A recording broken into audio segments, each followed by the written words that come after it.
Welcome back to Mr. Question Channel. Today we're going to be diving into a movement that's been causing quite a stir lately, Yeah, the 4B movement. definitely sparking a lot of debate, especially after the recent U.S. election. Yeah, it's been pretty much everywhere in the headlines. And it's really interesting because it started all the way over in South Korea. Right, and what's fascinating for me is how this movement that originated in South Korea is capturing attention globally. Mhm. It seems to tap into a sentiment that goes beyond just this one election. You Yeah. know what I mean? Yeah, it seems like it's reflecting something a lot deeper going on. Exactly, like a deeper dissatisfaction with the status quo that's resonating with a lot of people. Okay, so for those who might not be familiar with this movement yet, Right. what exactly is the 4B movement? Well, the 4B movement basically centers around four rejections. So, No marriage, no dating, no childbirth, and no sexual relationships with men.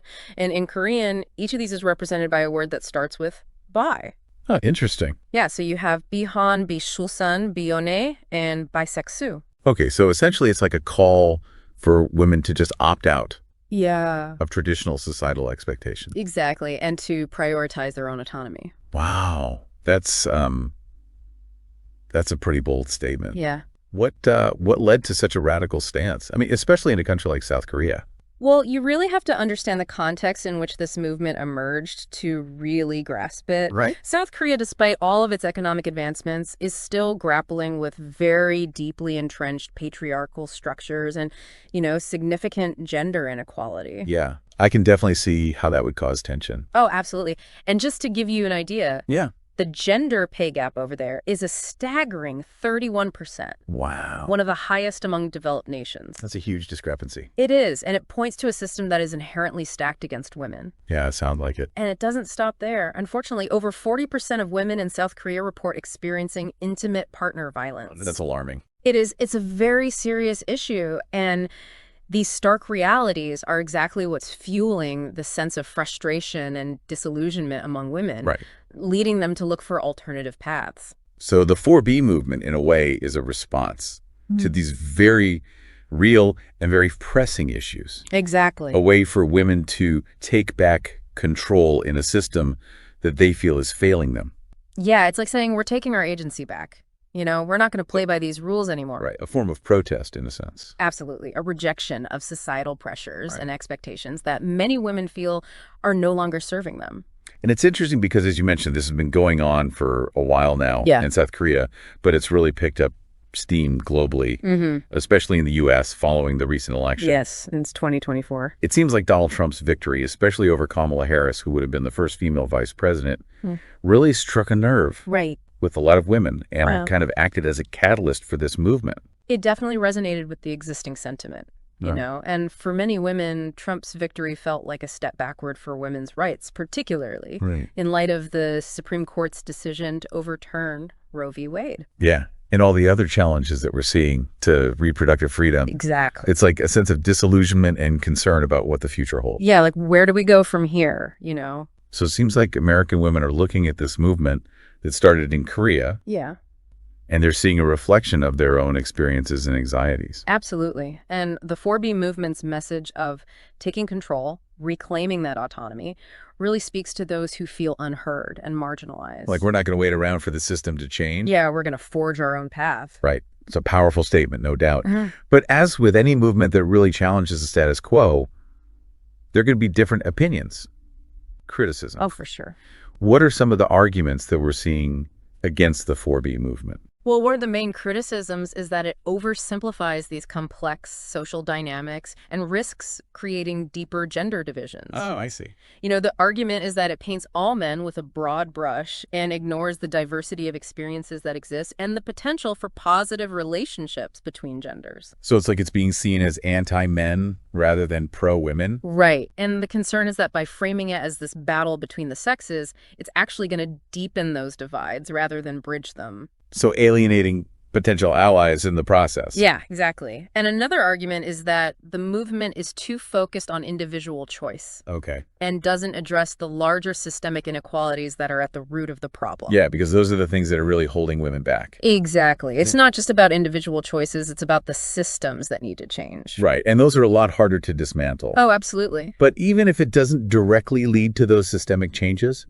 it's sparking a very important conversation It is. about the way women view their roles in society. Yeah, it's pushing those boundaries, forcing us to really confront these deeply ingrained societal expectations. It's like holding up a mirror to society and saying, look, this is what happens. Yeah. When women are pushed to their limits, Yeah. this is what happens when their voices aren't heard. Exactly. And whether you agree with its approach or not, it's definitely making people think.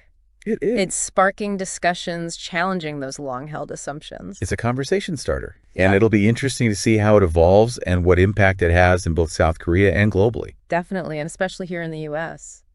Yeah, it really is a movement that's capturing a lot of attention, and it's prompting some really important conversations. It is, but it's also interesting to think about how this is all being portrayed in the media. Oh, that's a great point.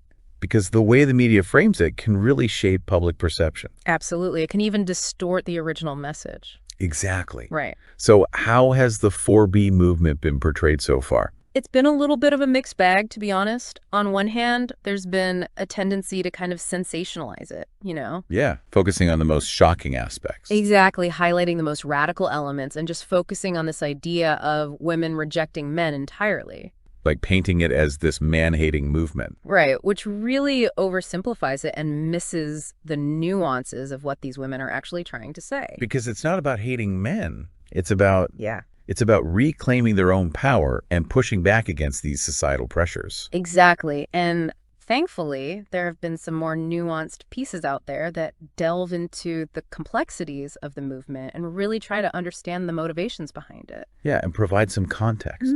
I think it's so important to look for those pieces that are providing that context. Absolutely. And exploring those different perspectives rather than just focusing on the most sensational aspects. We need to be critical consumers of media, especially when it comes to these complex social movements. Yeah, for sure. Now we've talked a lot about the U.S. and South Korea. Right. But it seems like this movement is resonating in other parts of the world, too. Oh, it definitely is. It's fascinating how this movement that started in South Korea is finding echoes in different cultures and societies. Are there any specific examples that come to mind? Yeah, definitely. So in China, for instance, we're seeing a growing interest in the 4B movement as women there face similar pressures related to marriage and childbirth and career aspirations, Right. And then you have online discussions happening in Japan where women are dealing with things like the gender pay gap and workplace discrimination. It sounds like it's tapping into the shared sense of frustration. It is. And a desire for change that goes beyond borders. Absolutely. It really highlights how interconnected our world is becoming and how women across the globe are facing these shared challenges. Right. And they're seeking these new ways to kind of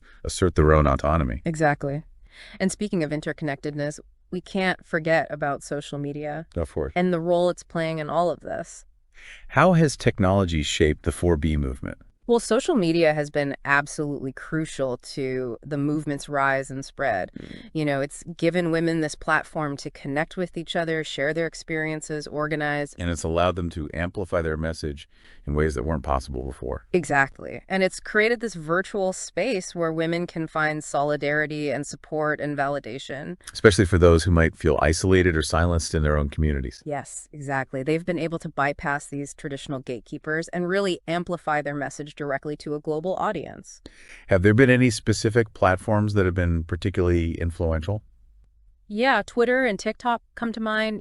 Twitter with its real-time conversations and hashtags has really helped disseminate information quickly and build that virtual community. Right. And then TikTok with its short-form videos, it's become such a powerful storytelling platform. Absolutely. Allowing women to share their personal experiences in a really relatable and engaging way. Yeah, it adds that human face to the movement, which is so important. But of course, social media isn't without its downsides. Right, it's a double-edged sword. It's facilitated this growth, but it's also opened up the movement to criticism and backlash. Yeah, because these platforms that empower the movement also give a voice to those who oppose it. We've seen instances of harassment and hate speech and attempts to discredit the movement with misinformation. Right. It becomes a battle for control of the narrative. Exactly. And it really highlights the need for media literacy and critical thinking in this digital age.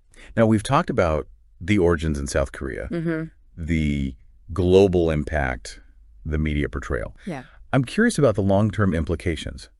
How might this movement shape society in the years to come, especially here in the U.S.? That's the big question, isn't it?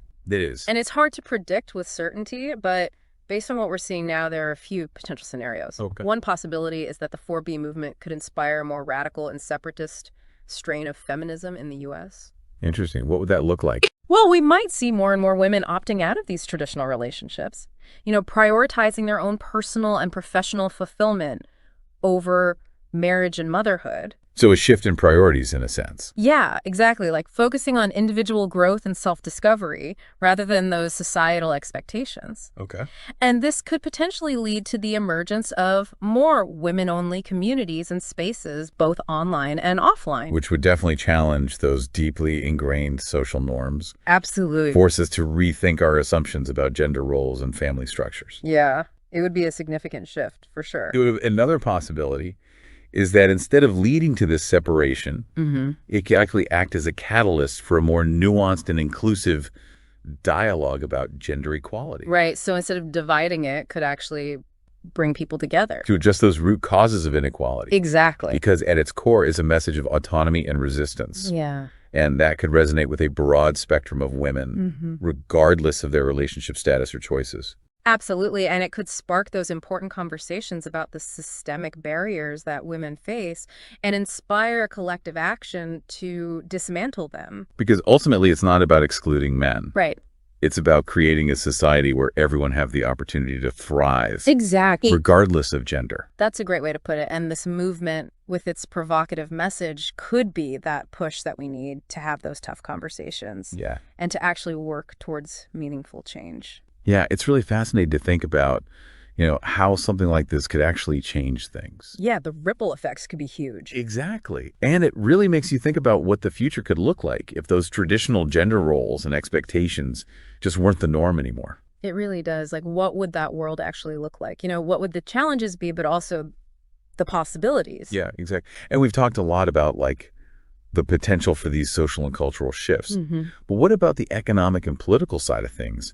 Could this movement have an impact on actual policy decisions? Oh, absolutely. If you have a large number of women who are choosing to delay or even completely forego marriage and childbirth, that could have a huge impact on economic and social policies. Right. It's a big demographic shift. Exactly. And policymakers would have to really reconsider their priorities and invest more in supporting women's economic independence and well-being. So it's like a shift away from those traditional family-centric policies towards ones that are more focused on empowering individual women. Right, regardless of whether they're married or have kids or not. It's about recognizing and supporting their choices. Exactly. So even if it doesn't directly lead to specific policies, it could still have a significant impact on the political landscape just by shifting the focus. Yeah, and highlighting the needs of this growing group of women who are defining their lives on their own terms. It's a really interesting concept. It is. It's like asking, okay, what happens when we actually value and support